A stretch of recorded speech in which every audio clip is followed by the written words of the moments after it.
Hello dear students, today we will start question number 7 of TK Goel. Let's start. Students, today we will solve question number 7. तो question number 7 बच्चों हमने क्यों लिए, क्योंकि इस question में हम पूरी की पूरी असेट सेल नहीं कर रहे, हम उस असेट का कुछ पार्ट सेल कर रहे हैं।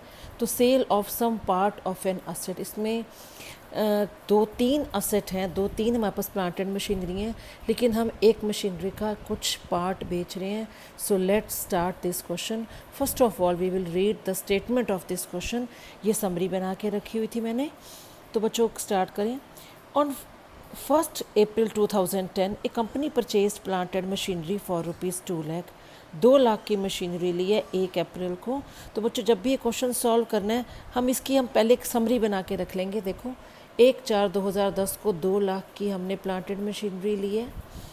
उसके बाद new machinery for ₹10,000 was purchase, एक नई मशीनरी ली है 1 जनवरी 2011 को। एक और मशीनरी ली है 20,000 की 1 अक्टूबर 2011 को। ये देखो 1 जनवरी 2011 को ये दूसरी मशीन ली है, मैंने रैंकिंग दे दी है फर्स्ट सेकंड थर्ड। एक और मशीनरी ली है थर्ड मशीनरी 1 अक्टूबर 2011 को 20,000 की। So first second third 3 machinery हो गई है। ऑन 1 जुलाई 2012 1 जुलाई 2012 को अ मशीनरी, ये पॉइंट समझने वाला है बच्चों, ध्यान देना। ए machinery whose book value had been 30,000 on 1st April 2010। इस लाइन को दोबारा पढ़ो। ऑन 1 जुलाई 2012 क्या हुआ, जुलाई 2012 में अ मशीनरी, वो मशीनरी जिसकी बुक वैल्यू 30,000 थी, had been 30,000 on 1st April 2010। अब बच्चों ये देखो 1st April 2010 को किस मशीनरी की बात कर रहे हैं, हमने तो 2 लाख की मशीनरी ली थी 1st April 2010 को। तो फिर ये 30,000 का क्या ये है, प्रॉब्लम है। मशीनरी जिसकी वैल्यू 30,000 थी 1 अप्रैल 2010 को वॉज सोल्ड फॉर ₹16,000। अब समझो इस पॉइंट को है क्या। 1 जुलाई 2012 को मशीनरी जिसकी बुक वैल्यू 30,000 थी 1 अप्रैल 2010 को, अब समझो इस पॉइंट को, हमने 1 अप्रैल 2010 को 2 लाख की मशीनरी ली थी और 1 जुलाई 2012 को क्या हो रहा है, मशीनरी जिसकी बुक वैल्यू 1/4/2010 को 30,000 थी, मतलब फर्स्ट मशीनरी में से 30,000 वाली मशीनरी हम सोल्ड आउट कर रहे हैं। मशीनरी जिसकी वैल्यू 1 अप्रैल 2010 को 30,000 थी, 1 अप्रैल 2010 को 30,000 थी, वॉज सोल्ड फॉर ₹16,000। अब दोबारा समझ लो इस पॉइंट को, हमने 1 अप्रैल 2010 को 2 लाख की मशीन ली थी। 1 जुलाई 2012 को बच्चों हम 2 लाख में से 30,000 वाली मशीनरी 16 में बेच रहे हैं। इट मीन्स यदि मैं इसके 2 पार्ट बना लूँ तो एक 30,000 और एक बनता है 1,70,000। तो हमने क्या करा, 1 जुलाई 2012 को 30,000 वाली मशीनरी जो 1 अप्रैल 2010 को ख़रीदी थी, 30,000 वाली मशीनरी हमने 16,000 की बेच दी है। मतलब 1,70,000 वाली मशीनरी का जो पार्ट है, फर्स्ट मशीनरी का जो पार्ट है, ये हमने सोल्ड आउट नहीं करा। 2 लाख में से 30,000 वाली जो मशीनरी है, 30,000 वाली मशीनरी हमने 16 की बेच दी है। तो अब डेप्रिसिएशन लगानी है 10%, उसने कहा है देखो, depreciation had been charged at 10% per annum on straight line method। accounts are closed, ये straight line method है बच्चे, fixed installment method या original cost method। accounts 31 मार्च को हर साल क्लोज हो रहे हैं। show the plant and machinery account from April 2010 to 31 मार्च 2013। तो डेप्रिसिएशन 10% है, ओरिजिनल कॉस्ट मेथड पे ही लगेगी, मतलब स्ट्रेट लाइन मेथड पे ही लगेगी। 31 मार्च को अकाउंटिंग ईयर हमारा क्लोज हो रहा है और 1 अप्रैल 2010 से 31 मार्च 2013 तक यानी कि 3 इयर्स का हमें प्लांट एंड मशीनरी अकाउंट बनाना है। सो let's start the question. So let's start question 7।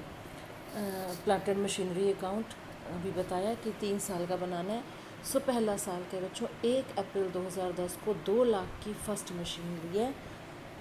1 April 2010 to bank account machinery number 1 2 lakh.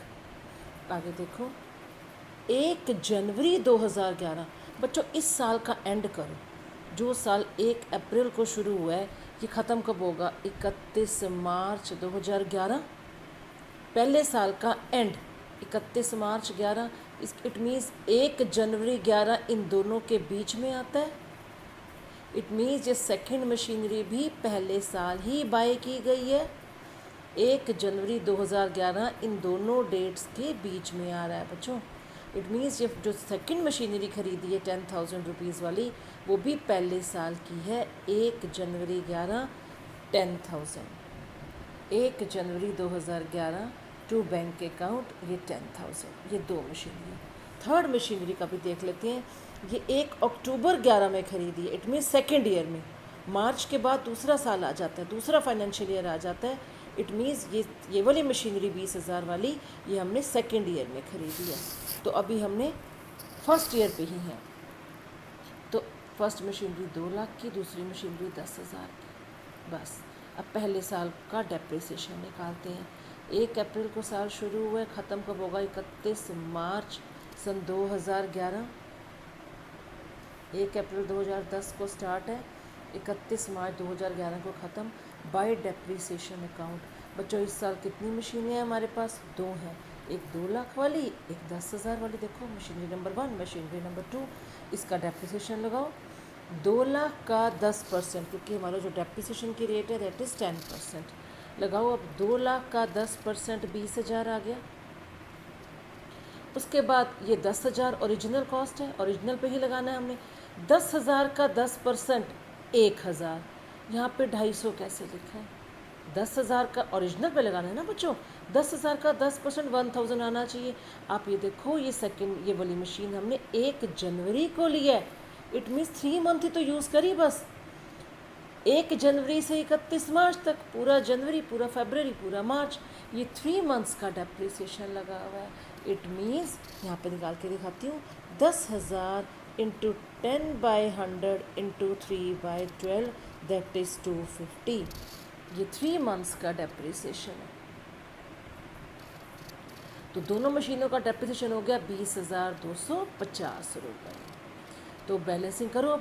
इधर आए 2,10,000, इधर है 20,250। इट मीन्स ये साइड हैवी है, जो साइड हैवी है टोटल दोनों तरफ लिखो। 2,10,000, 2,10,000। ये साइड कितने से कम है? 2,10 में से 20,250 गए दैट इज़ 1,89,750। ये 2 मशीनों का कलेक्टिव बैलेंस है, कंबाइंड बैलेंस है आफ्टर 1 ईयर, 1 साल के बाद। इंडिविजुअली निकालो। 2 लाख की थी पहली मशीन, 20,000 से वैल्यू कम हुई, कितनी रहेगी? 1,80,000।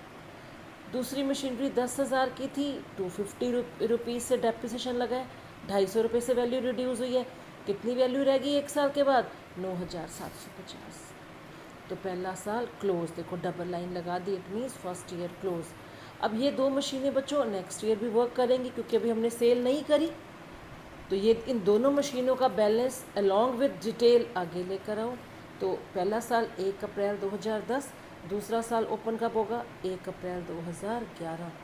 टू बैलेंस ब्रॉड डाउन, 1,80 और 9,750 ब्रॉड डाउन कर रहे हो वैल्यू, और 1,89,750 कलेक्टिव बैलेंस। अब बच्चों 2011 अप्रैल पर हम खड़े हैं।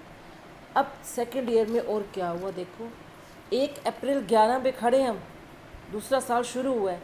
It means 1 October 2011 second year में तो आ रहा है, यानी कि सेकेंड ईयर में आपने थर्ड मशीनरी ली है 20,000 वाली। तो 1 October 2011 to bank machinery number 3 third machinery खरीदी है 20,000 की। बस और कुछ नहीं करा हमने सेकेंड ईयर। करो सेकेंड ईयर का एंड। 1 अप्रैल 2011 है, एंड कब होगा? 31 मार्च 2012। बिल्कुल ठीक है। अब इस साल हमारे पास कितनी मशीनें हैं? 2 पुरानी है, 1 नई है, 3 मशीनें हैं टोटल सेकेंड ईयर में। तो 3 मशीनें काम करेंगी, लगाओ तीनों मशीनों का डेप्रिसिएशन। याद रखना ये इस इधर लिखना है बाहर, कलेक्टिव वाला अंदर लिखेंगे अमाउंट कॉलम में। तो 3 मशीनें हैं, 2 पुरानी और 1 नई। तो तीनों मशीनें काम करेंगी इस साल, डेप्रिसिएशन लगाओ तीनों का। अब डेप्रिसिएशन की जब बात करें तो ओरिजिनल कॉस्ट आपके दिमाग में आना चाहिए। फर्स्ट मशीनरी की ओरिजिनल कॉस्ट कितनी है? 2 लाख। 2 लाख का 10% 20,000। दूसरी मशीनरी की ओरिजिनल कॉस्ट कितनी है? 10,000। 10,000 का 10% 1,000। तीसरी मशीनरी की ओरिजिनल कॉस्ट कितनी है? 20,000। 20,000 का 10% 2,000। यहाँ पे 2,000 आना चाहिए, आया 1 है। क्यों? क्योंकि देखो ये थर्ड मशीनरी बच्चों हमने 1 अक्टूबर को ली है, साल के मिड में ली है। 1 अक्टूबर को लिए तो मीन्स 1 अक्टूबर से ही तो यूज़ करना शुरू करेंगे। तो अक्टूबर, नवंबर, दिसंबर, जनवरी, फरवरी, मार्च, यानी कि 6 मंथ यूज़ करेंगे। तो 20,000 का 10% 2,000, 6 मंथ का 1,000। तो ये 6 मंथ का डेप्रिसिएशन लगा है। तो कलेक्टिव डेप्रिसिएशन कितना हो गया? 22,000 तीनों मशीनों का। तो इधर देखो बच्चों टोटल कितना है? 2,09,750। इधर है सिर्फ 22,000। तो बड़ी वाली साइड कौन सी है? ये वाली। तो जो साइड बड़ी है उसका टोटल दोनों तरफ लिखो, लिख दिया। जो साइड कम होती है बैलेंस कैरिड डाउन वहाँ लिखते हैं, ये साइड लेसर है तो लिखो बाय बैलेंस कैरिड डाउन। कितने से कम है? 2,09,750 में से 22,000 गए, ये आ गया 1,87,750। ये क्या आया बच्चों? 3 मशीनों का कलेक्टिव डेप्रिसिएशन है ये। इंडिविजुअली देख लो अब क्या क्या बनेगा। पहली मशीनरी की कॉस्ट कितनी रह गई थी? वैल्यू कितनी रह गई थी? 1,80। ओरिजिनल थी 2 लाख, कितनी रह गई थी? 1,80। कितने से कम हुई? दोबारा यूज़ करी ना हमने, कितने से कम हुई? 20,000 से। इट मीन्स वैल्यू रहेगी 1,60। दूसरी मशीनरी की वैल्यू कितनी रह गई थी? 9,750। 1,000 से फिर कम होगी, रहेगी 8,750। तीसरी मशीनरी 20,000 की परचेज़ की थी, 1,000 से वैल्यू कम होगी, कितने की रहेगी? 19,000। तो अब इन तीनों को प्लस करो, यही कलेक्टिव बैलेंस आएगा। ये इंडिविजुअली तीनों मशीनों का बैलेंस है आफ्टर 2 ईयर्स। ये 1 साल, ये 2 साल। 2 साल के बाद पहली मशीनरी की वैल्यू 1,60, दूसरी की 8,750, तीसरी की 19,000। तो ये कलेक्टिव बैलेंस रह गया तीनों मशीनों का आफ्टर 2 ईयर्स। अब तीनों मशीनें इनमें से कुछ कोई भी सेल नहीं करी, ये तीनों मशीनें फिर तीसरे साल काम करेंगी, बिल्कुल करेंगी। इन तीनों के बैलेंस को आगे लेके जाओ इंक्लूडिंग डिटेल। ये देखो अब सेकेंड ईयर, थर्ड ईयर 1 अप्रैल 2011 को सेकेंड ईयर था, थर्ड ईयर 1 अप्रैल 2012। तो 2012 में हम एंटर कर गए हैं बच्चों। ये 187,750 आगे लेकर आओ और डिटेल भी इनकी आगे ले आओ। अब हम 1 अप्रैल 2012 में हैं। अब 2012 में क्या हुआ?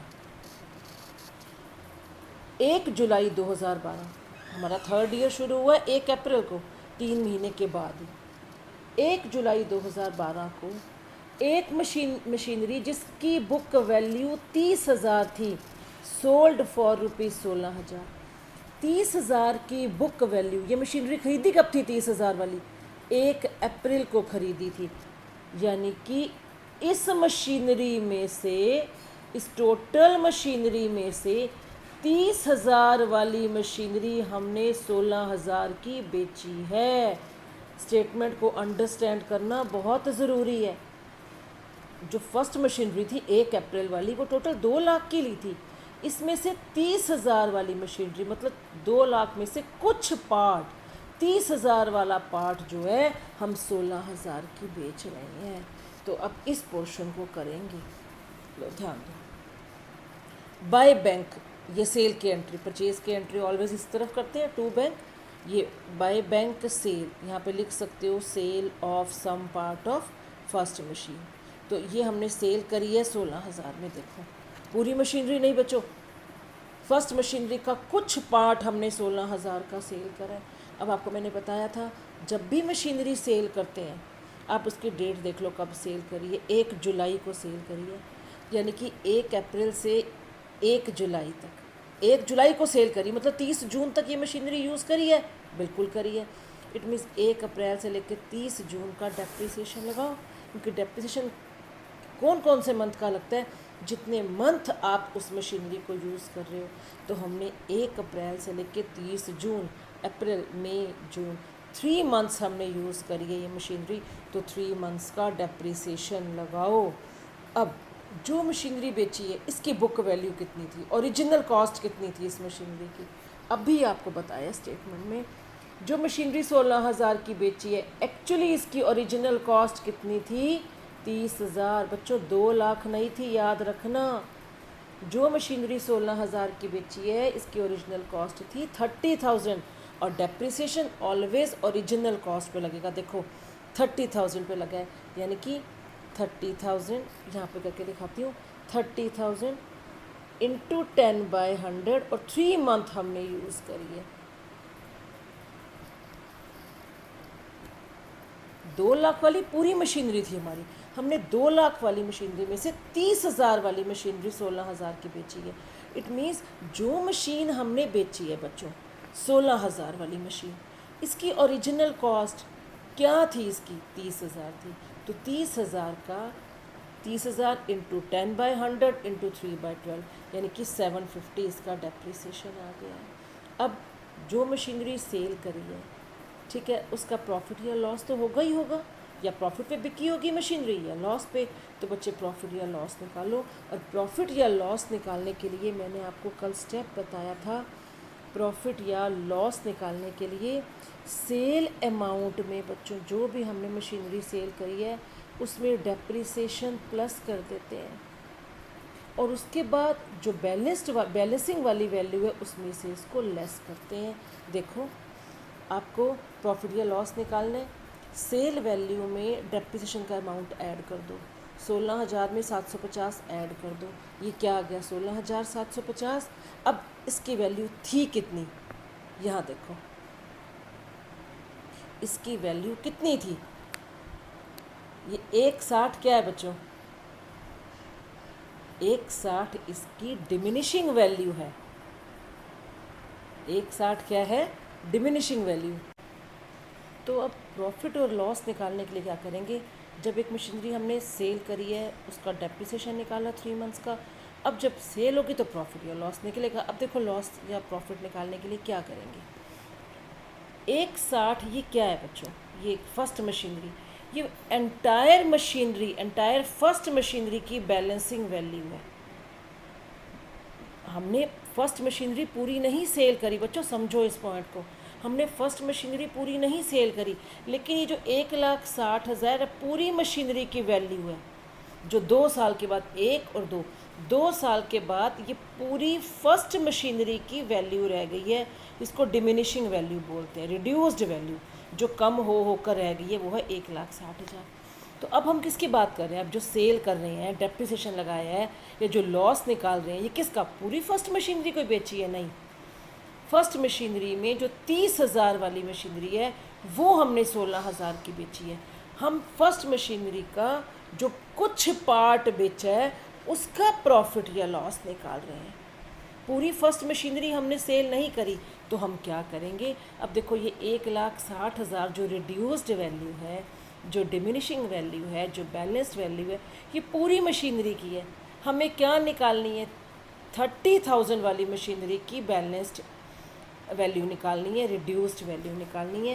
ये देखो 1,60,000 वैल्यू है, इसमें से हमने क्या निकालना है, जो 30,000 वाली मशीनरी हमने 16,000 की बेची है, 30,000 वाली मशीनरी की हमने रिड्यूस्ड वैल्यू निकालनी है, सीधी सी बात है। 160 पूरी मशीनरी की वैल्यू है, रिड्यूस्ड वैल्यू।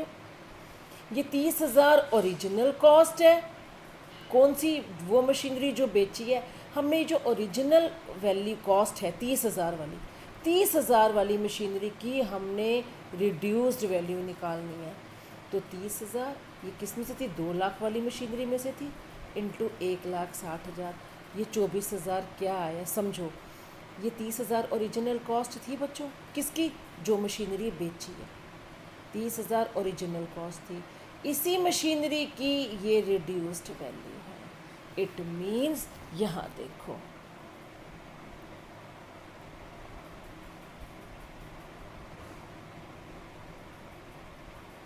ये जैसे 2 लाख का हमने पार्ट किया था 30,000 और 1,70,000, 30,000 वाली मशीनरी बेच दी थी, 1,70,000 वाली नहीं बेची। ये 30 और 1,70 क्या है बच्चों? ओरिजिनल कॉस्ट है। ये 2 लाख ओरिजिनल कॉस्ट है, इसको भी सिर्फ हमने सेग्रीगेट करा है, अलग अलग क्लासीफाई करा है। यहाँ पे आओ, ये 1,60 क्या है? पूरी मशीनरी की रिड्यूस्ड वैल्यू है। इसी तरह अलग अलग निकालो, ये 30,000 ओरिजिनल कॉस्ट है किस मशीनरी की? जो बेच दी थी। ये 24,000 क्या है? रिड्यूस्ड वैल्यू है किस मशीनरी की? जो बेच दी थी। अब समझ में आया होगा। ये 1,70 ओरिजिनल कॉस्ट है जो मशीनरी नहीं बिकी। ये 1,36 रिड्यूस्ड वैल्यू है जो मशीनरी नहीं बिकी। अब आपको क्लियर हुआ है। तो अभी हम किसके बारे में बात कर रहे हैं? जो मशीनरी हमने बेच दी थी 30,000 की, जिसकी ओरिजिनल कॉस्ट थी 16 में बेच दी थी, 750 डेप्रिसिएशन लगा 3 मंथ्स का। अब हमें निकालना है प्रॉफिट या लॉस। तो प्रॉफिट या लॉस निकालने के लिए आपको मैंने बताया था सेल वैल्यू में डेप्रिसिएशन का अमाउंट ऐड करो 16,750 और इसमें से माइनस करो 24,000 में से। तो मतलब यहाँ पे आप लिख भी सकते हो 24,000 माइनस 16,750। जो रिड्यूस्ड वैल्यू रह गई है मशीनरी की, उसमें ये सेल अमाउंट और डेप्रिसिएशन अमाउंट दोनों लेस कर दे रहे हैं। तो देखो 24,000 की मशीनरी थी, 16,750 की हमने सेल कर दी डेप्रिसिएशन इंक्लूड करके, तो लॉस हुआ। लॉस कितने का हुआ? 7,250 रुपये का। अब आपको ये पॉइंट क्लियर हुआ। एक्चुअली ये क्वेश्चन इसीलिए लिया गया है क्योंकि इसमें पूरी मशीनरी नहीं बिक रही, कुछ पार्ट बिक रहा है। अब आगे देखो, ये मशीनरी का काम ख़त्म। किसका? जो मशीनरी बिक गई थी, इसको छोड़ दो। अब हमारे पास अभी भी 3 मशीनें हैं, मशीनरी नंबर 2, मशीनरी नंबर 3 और फर्स्ट मशीनरी का वो पार्ट जो नहीं बिका। आपको मैं दोबारा क्लियर कर दूँ, जो पार्ट नहीं बिका फर्स्ट मशीनरी का, ये 1,70 ये ओरिजिनल कॉस्ट है उस मशीनरी की जो सोल्ड आउट नहीं करी। ये 1,36 उसी मशीनरी का वो पार्ट है, रिड्यूस्ड वैल्यू है जो नहीं बिकी। ये फर्स्ट मशीनरी की रिड्यूस्ड वैल्यू है जो नहीं बिकी। ये फर्स्ट मशीनरी की ओरिजिनल कॉस्ट है जो नहीं बिकी। अब अभी भी 3 मशीनें पड़ी हैं, सेकंड, थर्ड और फर्स्ट मशीनरी का कुछ पार्ट। तो ये तीनों मशीनें तो काम कर रही हैं। डेप्रिसिएशन लगाओ, थर्ड ईयर का एंड करो 31 मार्च 2013 बाय डेप्रिसिएशन। अब बच्चों लगाओ डेप्रिसिएशन। अब किस पे लगा? जब भी डेप्रिसिएशन की बात आए अमाउंट की, सीधा ओरिजिनल कॉस्ट आपके दिमाग में घूमना चाहिए। तो बच्चों ओरिजिनल कॉस्ट कितनी है? 1,70, कहीं 1,36 मत, ये रिड्यूस्ड वैल्यू है, हमें चाहिए 1,70। 1,70 का 10% 17,000। बार बार आपको मैं यही बता रही हूँ, डेप्रिसिएशन ऑलवेज ओरिजिनल कॉस्ट पे लगेगा। सेकंड मशीनरी की ओरिजिनल कॉस्ट कितनी है? 10,000, 10,000 का 10% 1,000। थर्ड मशीनरी की ओरिजिनल कॉस्ट कितनी है? 20,000, 20,000 का 10% 2,000। तो टोटल कंबाइंड डेप्रिसिएशन तीनों मशीनों का 20,000 हो गया। तो ये साइड हैवी है, 1,87,750 में से 16,750 और 7,250 और ये 20,000 माइनस कर दो तो ये क्या आएगा? 1,43,750। ये क्या आया? ये तीनों मशीनों का कलेक्टिव बैलेंस आया 3 साल के बाद। 1, 2, 3 साल के बाद ये तीनों मशीनों की वैल्यू कितनी रह गई है? 1,43,750। यदि हम इनकी इंडिविजुअली बात करें तो आप देखो, फर्स्ट मशीन 1,36 की थी जो नहीं बिकी, जो बिक गई उसका काम ख़त्म। कितने की थी? 1,36 की। कितने से वैल्यू कम हुई? 17,000 से।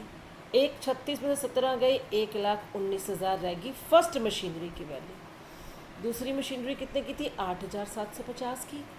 1,000 से वैल्यू कम होगी, रहेगी 7,750। तीसरी मशीनरी की क्या वैल्यू थी 19,000, 2,000 से वैल्यू रिड्यूस होगी तो कितनी रहेगी 17,000। तो अब ये इन तीनों को प्लस करो, यही आपका बैलेंस आएगा। तो अब 3 साल का क्वेश्चन में कहा गया आपको बनाना है 3 इयर्स का प्लांट एंड मशीनरी अकाउंट, हमने बना दिया 1, 2 एंड 3। ये थर्ड ईयर क्लोज हो गया, डबल लाइन लगा दी।